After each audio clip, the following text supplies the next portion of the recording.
Siyat Shmaya, Shabbos Parsha Shmini, Mevorch Mechodesh Ir, Tavshin Lamed Hey.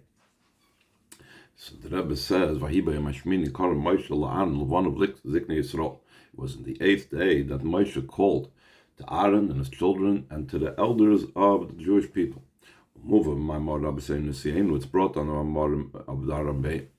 Adlu Amorik Vikis Moir V'cham Admur, until the Amorim of my father-in-law, of the Fidik Rebbe, Shem Rashi Mefarish Shmini L'Miluim. What's the 8th day? What 8th day is the beginning of our parsha talking about? It's talking about the 8th day of the training. Technically, they were 7 days in training from Chav Gimel Adar, and our Rosh Chodesh Nisan was the 8th day of training.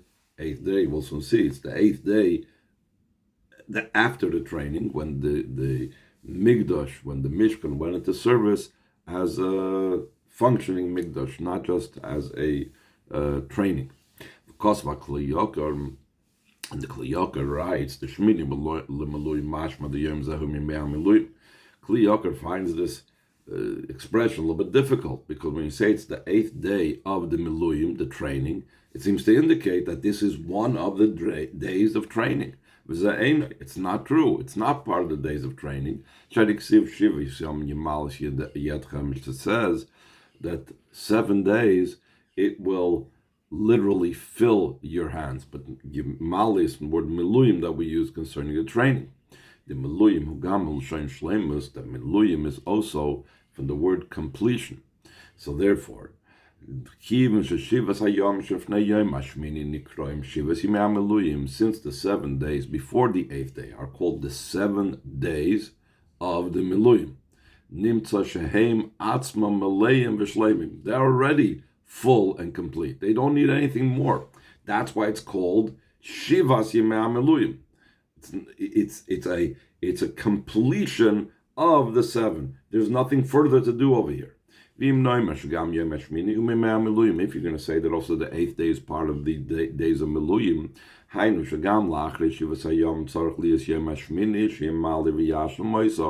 means even after the 7 days, there has to be an 8th day that will fill and complete them.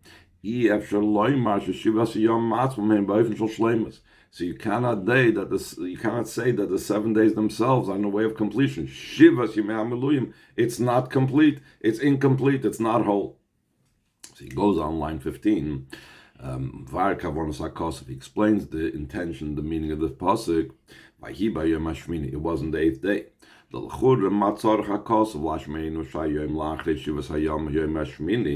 Why even explain that the day after the 7 days, that was the 8th day?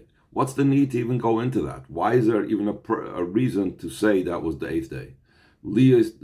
So therefore, the fact that he's going into that is because the word Shmini has a special connotation to it. That's what the Kli Yakar explains. Why is it called B'yom Hashmini? Since in this day, on the 8th day, was the revelation of the Shekhinah. Only now Hashem is going to appear to you. After there was the 7 days of training, that was not the time when the Shekhinah came down to Beis HaMikdash. That was only for training. Now it's going to come down to Gilu Shekhinah. On the 8th day, it's going to come down to Gilu Shekhinah in the Mishkan. So the pasuk had to give you a reason. What's the difference? Why is today different than the other day? Why specifically on this day? Not in prior days. Concerning this, it says the reason for this is because the 8th day, the Shmini who mispar Mekudesh, because the 8th is a holy number. Similar to what the Chazal say, that the entire praise of Moshe was with us. Meaning, like it says, we just had this recently in Shvi Shel Pesach, Oz Yashir Moshe. So we see this is the praises of Moshe, was this idea of Oz. And Oz is the Aleph, what's called in the Lashon of Chassidus, in Lashon Chakir, it's also called Aleph Roichev Al Zayin. Oz is Aleph, plus on top of beyond 7. Beyond the 7, you have the Aleph on top of it. Balzen Nemar, concerning this, it says, Noch in Kisacha me'oz tezayin, top page tezayin, that your seat is prepared and ready, your throne is prepared and ready from Oz, meaning beyond the level of the 7, from the level of the 1 that is beyond the 7 and is above the number 7. So the Rebbe says, so that's essentially what the Kli Yakar says. What's the reason why it says B'yom Hashmini, to give you the understanding what was so special about that day. The number 8 has a special significance for the Gilui of Shechina. So the Rebbe goes on and says in the top of the page, we still need to understand why Rashi wrote the 8th day to the Miluyim, the L'chura, the days of training is only 7 days, like we mentioned before. So how do we understand Rashi over here that he calls it the 8th of the 7? Also, we need to understand what Rashi wrote in the continuation of his commentary. The 8th day of the Miluyim is the first day of the month of Nisan. And that day took 10 crowns that are enumerated in the Seder Olam, which gives like a history of events, of different things that occurred to Am Yisrael. Now, it means that there were different events and different special things that occurred on that day. It was the first day of Nisan, it was the first day of the week, etc., etc. It goes through 10 different things. So he says, the Rebbe asks on line 7, seemingly, what's the connection of the 8th day of Miluyim to the idea of the 10 crowns? Though that was fact, it actually was a day of 10 significant occurrences. It took 10 crowns, like the Seder Olam enumerates what they were. The very fact that it occurred that way was it's because the association between them, because there is a connection between the 10 special things that happened, or the fact that a number of 10 occurred on that day has a special connection with that particular day, not just happened. Everything's mashgacha pratis. But we need to understand what's the connection between the 8th day of Miluyim to the idea of the 10 crowns. Also, we need to understand what it said. It was in the 8th day Moshe called the L'chura Havalel Meimar Vayomer Moshe Vaydaber Moshe. Should have said that Moshe said or Moshe spoke. Like the common expression that's usually used in Chumash in many places. Why is he specifically said that Moshe called? What's the significance of calling?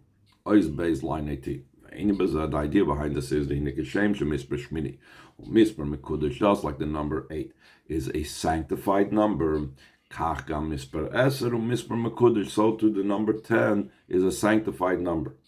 Not only is it also meaning that they're of the same variety, but rather the number 10 is a higher level than the number 8, as we will learn later on. That's the idea that on the 8th day he took 10 crowns. The Torah is telling us not only did it have the advantage and the quality of the number 8, but also it also had the quality and advantage of number 10. Rashi analyzes and adds that it took 10 crowns. The specific expression is crowns. Is to indicate and to teach. Not only in this 8th day, there was the idea of the number 10, just 10 itself. Is also the idea of 10 crowns. The idea of a crown is, or the word atorah is the idea of crown, the Lashon Kodesh. Like it's explained, the number 8 indicates the Sfira of Bina, she Sfira Hashminis Malmata Lamaila. It's the 8th Sfira when counting from below upwards, from Malchus. If Malchus is number 1, so then all the 7 midas, and then on top of that, Das is always like swallowed up in the connection over there. So Bina is number 8. Mashvi not lesser, the fact that the 8th day took 10 crowns. It's the idea of, even though Bina is number 8, but you're including all the 3 first spheres, meaning Chochmah, Bina, Das. You're including all the Chabad. They are becoming embedded in Bina. So therefore, if you have in Bina, you have all the 3, plus the 7 that led up to the number 8. So therefore, if you add the 3 first ones that are included in Bina and embedded in Bina, plus the 7 that led up to Bina, so you have the number 10. Why is it used specifically the idea of crowns, which indicates the idea of Keser? It indicates the essence of the first 3. In other words, not the first 3 the way they are on a lower level. Top of page Yud. It's the higher than the 3 of Chachma Bina V'das that is revealed in Bina. In the day, meaning the 8th day, and this day was not just a revelation of Bina, and not just the way it includes in it the 3 first ones. There was also the very essence of the first 3, the 10 crowns. Line 5. We can connect it to what it said in the previous mimer in that year that the Rebbe said in the Achrishal Pesach mimer. It was the first mimer, the Dvar Malchus. The Pirush HaKosu, in the explanation of the pasuk, like your days going out of the land of Mitzrayim, I will show you wonders. Not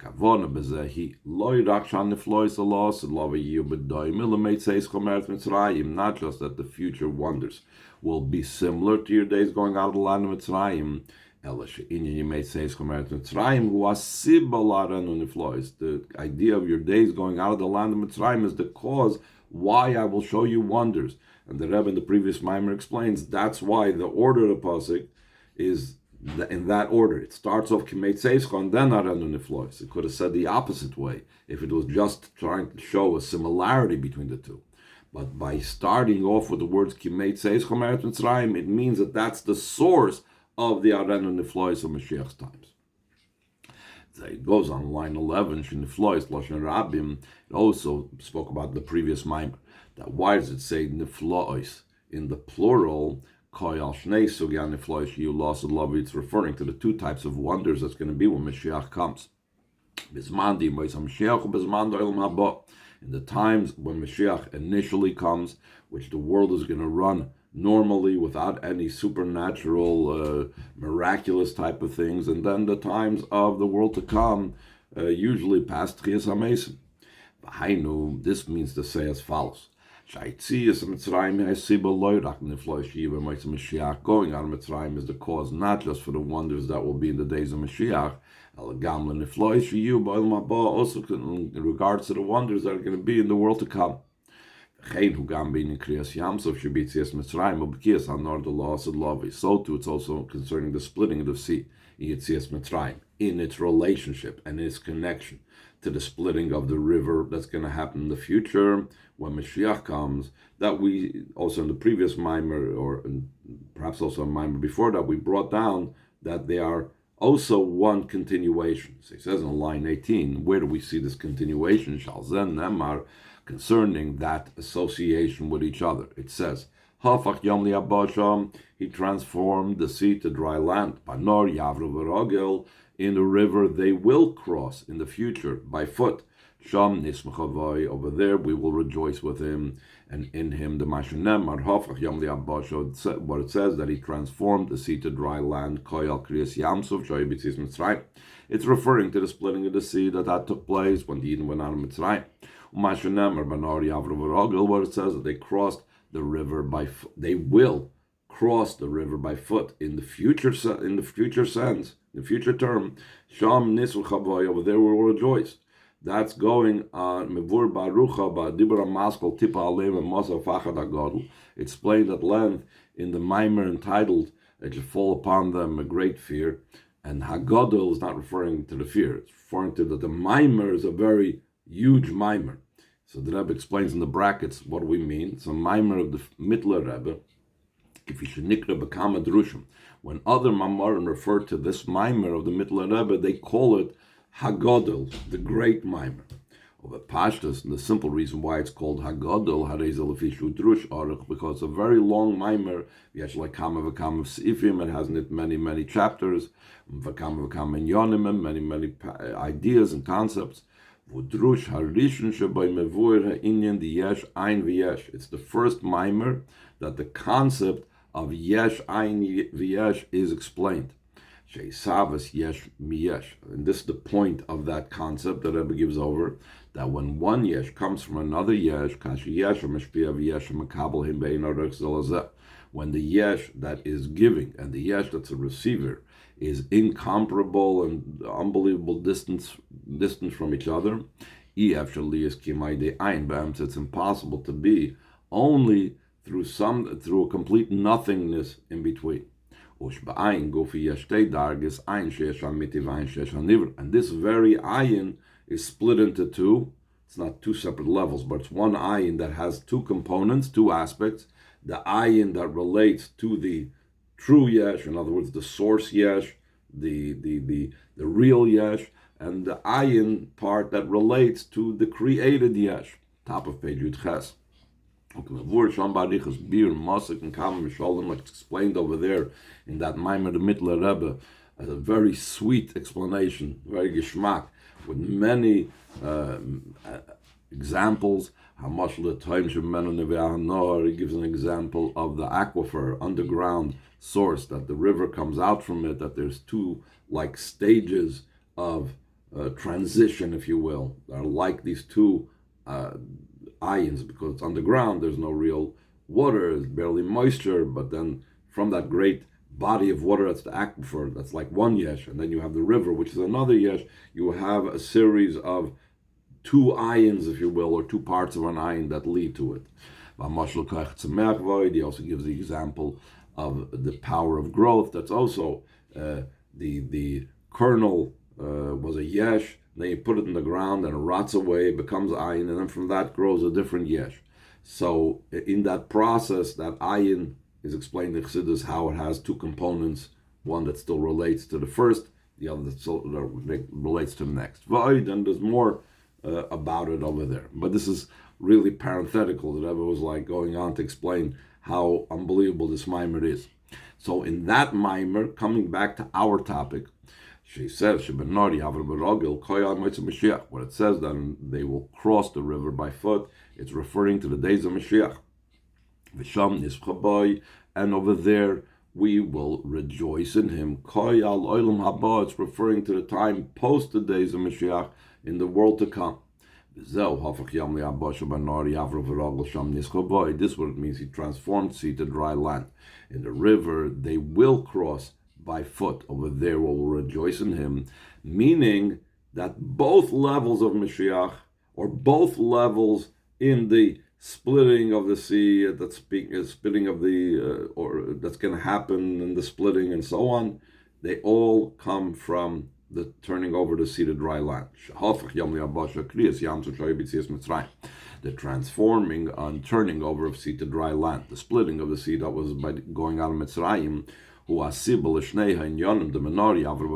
the cause for both aspects that they will cross by foot. They will cross the river, which that refers to the days of Mashiach. Over there will rejoice in them, the world to come, that the Kriyas Yamsuf is also a source for that. Just like the idea of your days going out of the land of Mitzrayim, it's the cause and the reason for the two types of wonders of the days of Mashiach and the world to come. And these two types of wonders, the days of Mashiach and Olam Haba, Shayochim Gam Le'inyan Yom HaShmini Shenosel, not lesser ataris. This is also connected with our parsha, where it says, in the 8th day, it took 10 crowns. Both the advantage of number 8 and the advantage of number 10. Shari Razal, the Chazal said, Shekinah Sheyim Moisa Mashiach Shel Shmoyne Nimen. They associate 8 and 10 with these two levels. The harp, or the stringed instrument of the days of Mashiach, will be of 8 strands. The Kinner Shalom Haba Shalasa Nimen, and the stringed instrument of the world to come, the higher levels can be 10 strands. Like it's brought down the Kli Yakar and the Mambarim on the Pasuk, Vayhi B'yom HaShmini. Moving, if so, it's understood. That